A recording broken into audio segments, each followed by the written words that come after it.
This story is titled, My Husband Secretly Sold My Jewelry Collection While I Was Visiting My Family. When I returned home, he told me with a smug expression, I made a major business move while you were away. Now he's facing fraud charges, and I'm finally free. Hi everyone! Before we dive in, a quick favor. If you enjoy content like this, please hit the subscribe button. It's free, supports the channel, and make sure you never miss out on amazing videos. Alright, let's get started. Hey everyone. So, I need to vent because this thing I've been dealing with is just, I don't even have the words. I've always thought I had my life somewhat together. You know, nothing too crazy, steady marriage, a decent job, friends I can count on. But last week my husband decided to throw all that into question with this ridiculous stunt. I don't even know what's real anymore. Let me just lay it out, and you can tell me if I'm losing my mind here. So, I'd been away for a few days visiting my family. My mom wasn't feeling great, and since I hadn't seen her in a while, I figured it'd be nice to spend some time with her. My husband, Travis, didn't come because he said he had work stuff to handle, which is pretty normal for him. I didn't think much of it because Travis has always been a guy with big dreams, and I mean big. He's the kind of person who can spend an entire afternoon convincing you that his latest idea is the next big thing. Bethany, this is it. This is going to change everything, he'd say, with that confident grin of his. And honestly, I used to love that about him. He was ambitious, driven, and full of ideas. But with Travis, those big ideas didn't always come with big follow-through. He'd dive headfirst into something, throw everything he had into it, and then, when it didn't pan out the way he wanted, he'd move on to the next brilliant plan. I can't even count the number of projects he's started and abandoned. There was the app he wanted to build, the online store he was sure would go viral, and that time he wanted to flip houses even though we didn't have the money to buy one, let alone renovate it. Anyway, fast forward to when I get back. I walk through the door, dragging my suitcase behind me, and there's Travis, sprawled on the couch like he's king of the world, with a grin on his face. The kind that says, I just pulled off the best thing ever. And he wastes no time in telling me, I made a major business move while you were gone. At first, I thought maybe he got a promotion or closed a big deal, and I was ready to be all supportive wife and whatnot. But then he hits me with, I sold your jewelry collection. I froze. Like, my brain just stopped working for a second, because I couldn't process what he'd just said. My jewelry collection? The one I've been building for years? The pieces that mean everything to me? And not to mention the sheer value of it. Those weren't cheap trinkets. My collection was worth thousands. Some of the pieces had been appraised for insurance purposes, and I knew for a fact that a single item could cover a month's mortgage. I asked him to repeat himself, hoping I'd misheard, but no. He doubled down like he'd just discovered the secret to eternal life. Bethany, it's brilliant. I sold every piece, and it funded my new business venture. You're going to thank me when this takes off. I stood there, stunned. My jewelry wasn't just some random trinkets you grab off a rack. It was my collection, built over years with meaning behind every piece. Some were heirlooms from my mom and grandma. Others were rewards to myself, like the gold necklace I bought after landing my first real job, or the diamond bracelet my mom wore on her wedding day. Every single one held a memory, a story. And now, according to Travis, they were gone. When I finally managed to speak, my words came sharp. What gives you the right to sell something that isn't yours? You didn't even ask me. Do you have any idea how much that collection was worth? Those weren't just sentimental, they were worth thousands of dollars, Travis. Pieces I worked for, saved for, cherished. He brushed off my words like I just complained about the weather. Oh, come on, Bethany. It's not like you even wore half of it.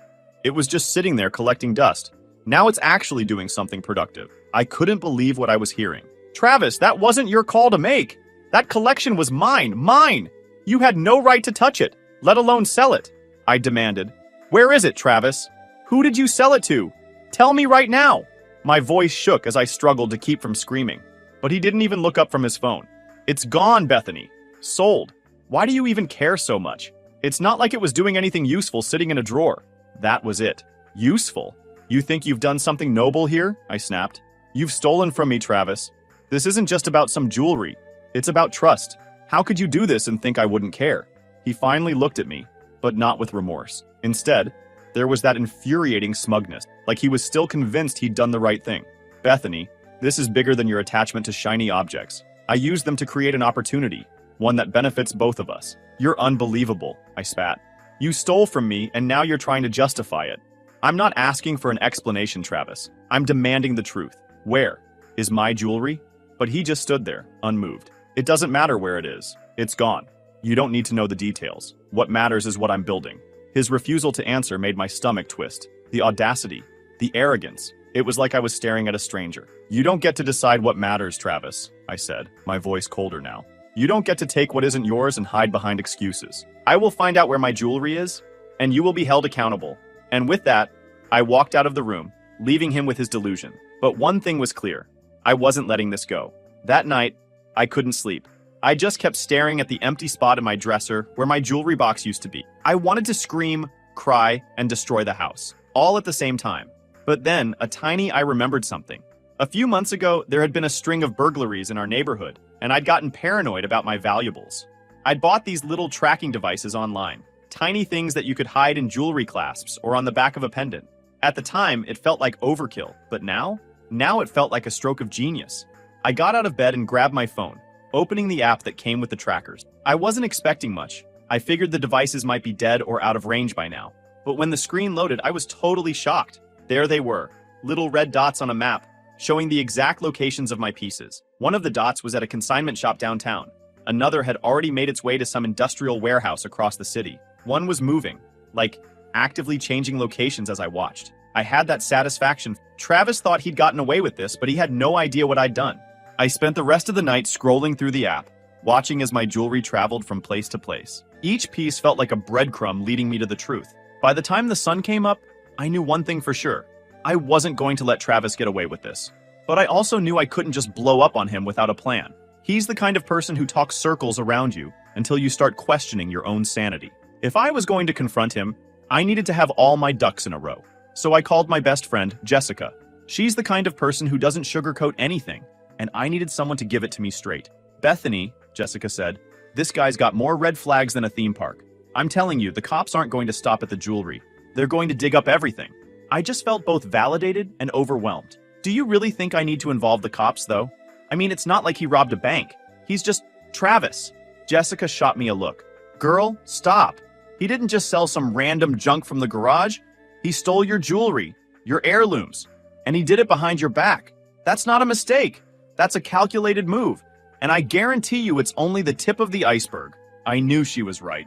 As much as I wanted to handle this on my own, the situation was way bigger than me. Travis didn't just cross a line. He bulldozed right over it. If I let this slide, who knows what he'd try to pull next. I spent the rest of the morning gathering everything I could. Screenshots of the tracking app, receipts for the jewelry, even photos of me wearing the pieces at different events. And I walked into the police station. I explained every detail to the offices. And when I showed him the tracking app, he said, "This is good evidence," he said, nodding. "We'll start looking into it right away." After leaving the police station, I kept staring at the map on my phone. Those little red dots weren't just tracking my jewelry. They were showing me exactly how far Travis had gone behind my back. It wasn't just about the money or the theft anymore. It was about trust, or really, the complete lack of it. And I wasn't sure I'd ever get that back. The rest of the day, I couldn't focus on anything except the app, refreshing it constantly to see if anything changed. One of the dots had stopped at a warehouse in the industrial district, while another was now sitting at some boutique on the other side of town. I felt like I was in a real-life detective movie, except the person I was tracking wasn't some stranger. It was my husband. When Travis got home that evening, I was exhausted. Not physically, but emotionally. I'd spent hours going over everything in my head, trying to figure out how someone I'd spent years with could do something like this. When I heard his car pull into the driveway, I took a deep breath and braced myself. This wasn't going to be pretty. As soon as he walked in, I knew he could tell something was up. I didn't even bother with small talk. "We need to talk," I said, standing in the middle of the living room like I was guarding something. He smirked. That same stupid smirk he'd had when he told me about the jewelry. "What's with the attitude? You're still mad about the jewelry, aren't you?" "I told you, Bethany, it's for the greater good." Yeah, I said. "Travis, you stole from me. You sold my jewelry without asking, without even telling me. And now you're acting like you did me a favor?" He flopped onto the couch, like we were having a petty argument about who forgot to do the dishes. "You're being so dramatic," he said. "It's not like you wear them every day. I turned something useless into an investment. You'll thank me when this takes off." And that's when I lost it. I slammed my phone down on the coffee table so hard he actually flinched. "You think I don't know what you did?" I snapped. "Do you think I'm that stupid, Travis? Because guess what? I've been tracking every single piece you sold. I know exactly where they are.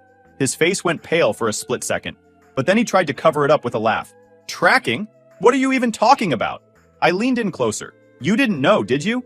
Well, babe, months ago, I installed trackers on my most valuable pieces for security, and now I've got proof that you stole them. So don't sit there and act like this is no big deal.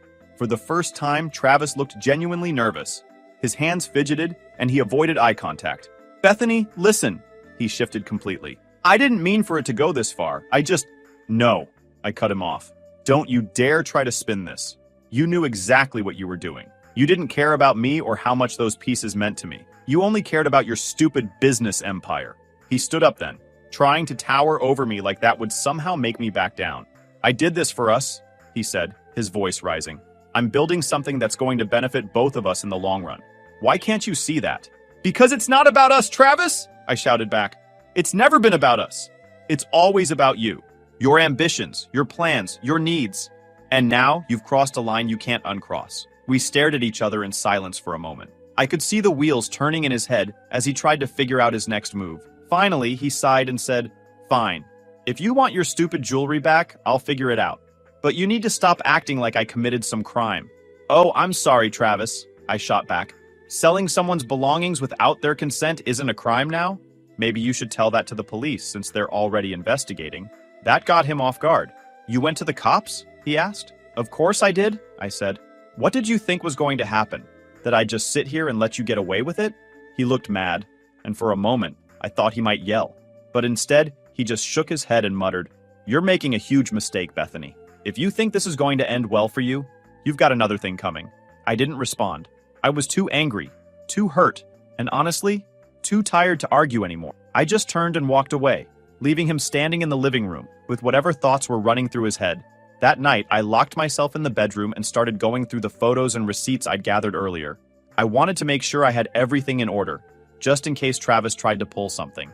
Part of me hoped that maybe, just maybe, he'd realize how badly he'd screwed up and try to fix things. But deep down, I knew better. Travis wasn't the type to admit he was wrong, no matter how obvious it was. And yeah, this is what I've been dealing with lately. Do you think I overreacted by going to the police? At that moment, it just felt like the only option I had. Honestly, I feel deeply hurt. It's not just about the jewelry, but the betrayal and the fact that he doesn't even see how wrong he is. I'll keep you guys updated if he doesn't find that I'm posting in here. Update 1. Hey guys, here's an update because things have gotten into unexpected roads since my last post. The day after I confronted him, things felt off. He was quieter than usual, which wasn't like him at all. Normally, even when he was in trouble, he'd talk his way around it, throw out excuses, or turn the blame on me somehow. But this time, he didn't even try. Instead, he left the house early without saying much. He didn't mention where he was going or when he'd be back, just grabbed his keys and walked out. That should have been my first red flag. I spent the morning refreshing my tracking app, hoping for updates from the officer. It was slow progress, but they were doing their job. One of the rings was still at the consignment shop downtown, and 2 other items had been tracked to a warehouse. The officer said they'd reached out to the businesses involved and were working on getting the pieces back. I thought that would bring me some peace of mind, but honestly, it just made me angrier. Every time I saw one of those dots on the map, it reminded me of how little Travis thought of me, of how easy it was for him to sell my things, like they were just meaningless objects gathering dust. By midday, I couldn't sit around anymore. My best friend Jessica texted me to check in, and I ended up spilling the whole story in a long, messy rant. Her response was immediate. He's hiding something bigger. You know that, right? I didn't want to believe it. I mean, how much worse could it get? But deep down, I knew she was probably right. Travis wasn't just a guy who made a bad decision. He was a guy who thought the rules didn't apply to him. And if he was capable of selling my jewelry behind my back, what else had he been hiding? That afternoon, I got a call from the officer. Bethany, we've recovered the sapphire ring from the consignment shop and one of the bracelets from the warehouse, he said. But there's something else you should know. I asked for clarification. He said, we've started looking into your husband's financial records, and there are some discrepancies. Large sums of money being moved between accounts that don't make sense. I sat down hard on the couch, my head spinning. What kind of discrepancies? Potential fraud, he explained. It looks like he's been funneling money into separate accounts, some tied to his business and others under different names. We're still investigating, but this could be bigger than we initially thought. Fraud, separate accounts, different names. My mind couldn't process it all at once. This wasn't just about my jewelry anymore. This was about Travis building his so-called empire on lies and deception. Am I in trouble? I asked. Not at this point, the officer reassured me. But you'll want to keep your finances separate moving forward. If you have any joint accounts, consider consulting a lawyer to protect yourself. As soon as I hung up, I felt like the floor had been ripped out from under me. Things are getting worse than I anticipated. I don't know if I'm doing the right thing. It feels like things are getting fractured. What do you think I should do next? Should I even continue in this relationship anyway? Update 2. Hey again. In my last post, most of you in the comments suggested that I confront him. So I did, but it didn't lead anywhere. Instead, things got messier. For how it went. When Travis came home the other evening, I was ready for him. I'd spent the entire afternoon gathering every piece of financial information I could find. Bank statements, receipts, anything that might give me a clearer picture of what he'd been up to. I didn't know how much of it would make sense, but I figured it was better to be over-prepared. He walked in, saw me sitting at the kitchen table with stacks of papers, and immediately looked defensive. What's all this? He asked. Sit down, I said. We need to talk. Again? He muttered, but he sat anyway, folding his arms like a teenager caught sneaking out. I didn't waste time. The police are looking into your finances, I said, watching his reaction carefully. They think there's fraud involved. Accounts under different names, money moving around without explanation. Do you want to tell me what's going on? For a second, he looked like he might deny it, but then he smirked. This cold, calculated smirk. So now you're spying on me too? That's rich. Don't, I said sharply. Don't try to turn this on me. You did this, Travis. You sold my jewelry, and now the police are finding even more. So tell me the truth. What's really going on? He leaned back in his chair. You wouldn't understand. This is business, Bethany. Big moves require risks, and sometimes those risks don't look pretty. I stared at him baffled with the audacity. You call stealing from me a risk? You call fraud a risk? Travis, this isn't just unethical, it's illegal. His face darkened. You don't get it, do you? Everything I'm doing is for us, for our future. You're so focused on your little trinkets that you can't see the bigger picture. I slammed my hand on the table. Don't you dare try to justify this. You didn't do this for us. You did this for you. You're selfish, Travis. You always have been. But I was too blind to see it. He stood up yelling, You think you're so righteous, don't you?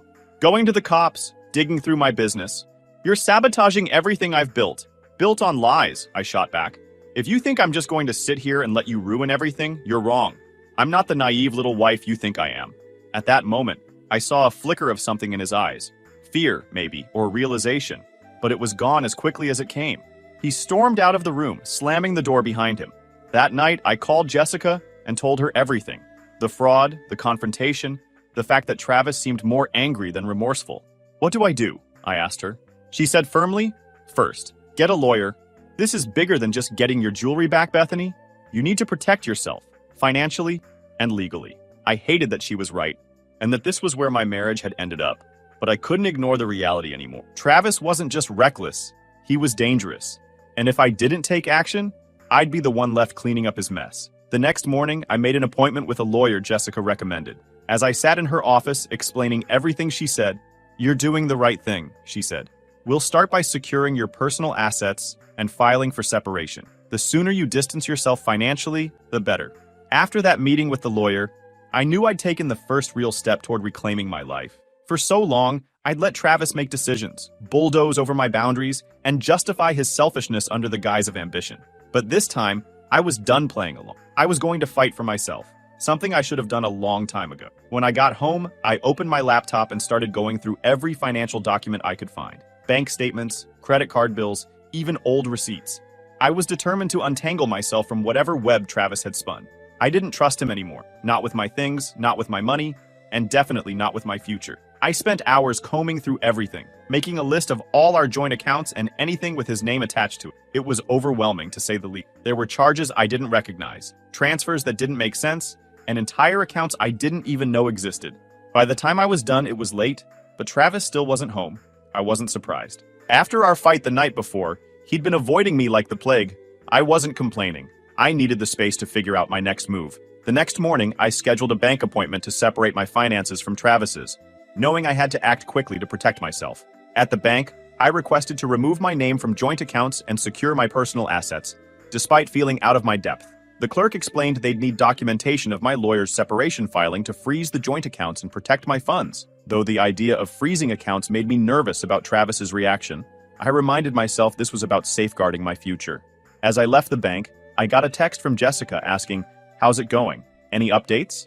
I filled her in on what I'd been doing, and she responded almost immediately, "Proud of you.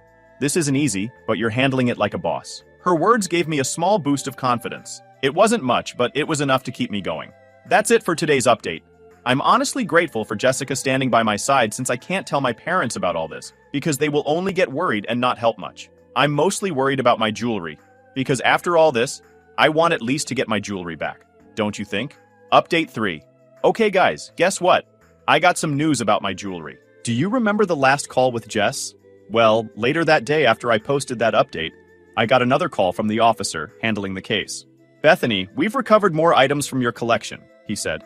"A necklace and a pair of earrings were traced to a private auction house. The auctioneer has agreed to return them once we confirm ownership." That brought tears to my eyes. For weeks, it had felt like everything I cared about was slipping through my fingers. But now, little by little, things were starting to come back. "Thank you," I replied. "I can't tell you how much this means to me." "There's more," he continued. "We've uncovered additional financial discrepancies tied to your husband's business. It appears he's been using funds from the sale of your jewelry to cover other debts. The investigation is expanding." For me, it was validation that I wasn't crazy. Travis really was hiding things. However, it also meant the situation was even messier than I'd thought. That evening, Travis came home, and I could tell right away he was in a mood. He slammed his keys on the counter and gave me a look that was half angry, half defeated. "What did you do at the bank?" he demanded. I didn't flinch. "I'm separating my finances," I said plainly. "You've left me no choice." He laughed bitterly. "No choice? You're acting like I've committed some heinous crime." "All I did was make a business move, Bethany. One that's going to pay off for both of us if you just stop fighting me on it." I shot back. "You mean fraud? Because that's what the police are calling it. And if you think I'm going to stand by and let you drag me down with you, you're delusional." His face twisted into something ugly. I can't decide whether it's anger, fear, or desperation, but all rolled into one. "You've been talking to the cops?" he hissed. "You really want to destroy everything I've worked for, don't you?" "You destroyed it yourself, Travis," I said firmly. "The second you decided my things were yours to sell. The second you started lying and hiding money. You did this, not me." For a moment, he looked like he might argue, but then he just stormed out of the room. I stood there, wondering how the hell we'd gotten to this point. A few hours later, he texted me saying, "You'll regret this." I will be lying if I said I wasn't afraid, but I also knew that the law was on my side. The next day, my lawyer reviewed my updates and reassured me that separating my finances now was crucial, especially with the investigation likely uncovering more. I also asked her about my jewelry.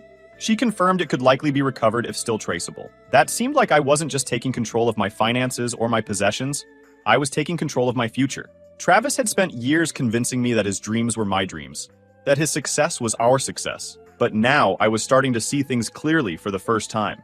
This wasn't about him anymore, it was about me. But he wasn't going down without a fight, and it was clear he was trying to claw his way out of the mess he created. What he didn't realize or refuse to admit was that his every move just tightened the noose.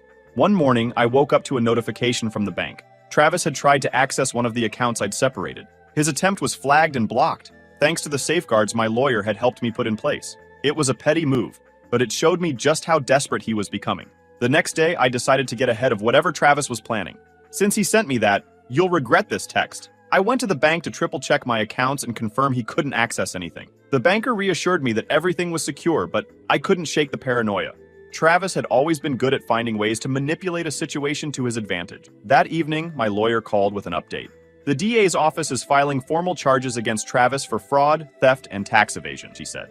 "This is a major step forward." I felt a mix of relief. "What happens next?" "He'll be served soon," she said. "But be prepared. He might lash out when it happens. Just document everything and let me know if he does anything threatening." She didn't have to tell me twice. I forwarded her the text Travis had sent earlier that week. "You'll regret this." "That's exactly the kind of thing I need to know about," she said. "You're doing everything right, Bethany. Keep standing your ground." Finally, a few days later, Travis was officially served. I found out when he called me, his voice venomous. "You think you've won, don't you?" he spat. "You think you can destroy me and walk away clean." I stayed calm. "This isn't about winning, Travis. It's about holding you accountable." "Accountable?" he shouted. "You're ruining my life. You don't even see what you've done, do you?" "I didn't do this," I said evenly. "You did." For a moment, there was silence. Then he muttered, "This isn't over," and hung up. At this point, I'm done with him. I'm planning to file for divorce because, honestly, How am I supposed to give him another chance after a betrayal like this? It started with selling my jewelry and turned into fraud, then God only knows what he'll pull next? What do you guys think? Final update. Hey everyone, thought of giving you a final update on that mess. I wouldn't say things went great, but at least I stood my ground. So, do you remember Travis's words on that last call? They didn't fill me with fear or make me question myself. If anything, they felt empty, like the last desperate gasp of someone who had already lost everything. And in that silence, I made a decision that felt both inevitable and freeing. I was done. There was no salvaging this, no going back. I needed to move forward, and that meant divorce. The next morning, my lawyer called with an update. Bethany, the divorce is progressing faster than expected, she said. With the charges against Travis and the evidence we've provided, the court is likely to rule in your favor regarding assets and financial separation. Hearing those words solidified my choice. This wasn't just about cutting ties. It was about reclaiming my life. Travis had spent years making me feel small, overlooked, but now, for the first time, I felt like I was taking control. The court hearing came a few weeks later. I walked in feeling a mix of nerves and resolve. Travis was there, of course, looking every bit as smug as he always, but this time, it didn't bother me. His charm, his arrogance, none of it had any power over me anymore. The judge reviewed the evidence, from the police investigation to the financial records. My lawyer laid everything out clearly and confidently, leaving no room for doubt. By the time it was over, the ruling was exactly what I'd hoped for. I was granted a full divorce, with no financial ties to Travis. The remaining pieces of my jewelry were to be returned as soon as they were recovered, and Travis was on the hook for his legal mess, not me. As I walked out of the courtroom, Travis tried to catch up to me. He called my name, his voice softer than I'd expected. Can we talk? I turned to face him, feeling strangely calm. There's nothing left to talk about, Travis. He didn't argue. He just nodded and walked away. Watching him leave, I felt an overwhelming sense of relief. This chapter of my life was finally closed. In the weeks that followed, I focused on rebuilding. My lawyer helped finalize the separation of assets, and the police recovered the last piece of my jewelry, the diamond bracelet my mom wore on her wedding day. Holding it in my hands, I felt finally relieved. That bracelet wasn't just an object. It was a reminder of my history, my family, and my strength. Getting it back felt like reclaiming a piece of myself that Travis had tried to take away. Jessica came over to celebrate that night, bringing pizza and a stack of cheesy rom-coms. To Bethany, she said, raising her soda can in a toast. The woman who survived a total train wreck of a husband and came out stronger than ever. And I couldn't agree more. And yeah, it's been a few months now, and life looks completely different. My house feels like mine again, a peaceful, safe place instead of a battleground. My jewelry, every piece I got back, is stored safely in a new box. And this time, it's not just a collection, it's a symbol of my perseverance. I'm taking things one day at a time, figuring out what I want my future to look like without Travis or his chaos holding me back. If there's one thing I've learned through all of this, it's that people can surprise you, for better or worse. I never thought Travis would betray me the way he did, but I also never thought I'd find the strength to stand up for myself the way I did. It wasn't easy, and there were moments I wanted to give up. But looking back now, I can say without a doubt that it was worth it. To anyone out there going through something similar, trust yourself, trust your instincts, and don't let anyone make you feel like you're powerless, because you're not. If I can get through this, so can you. Thanks for sticking with me, Reddit. Here's to new beginnings.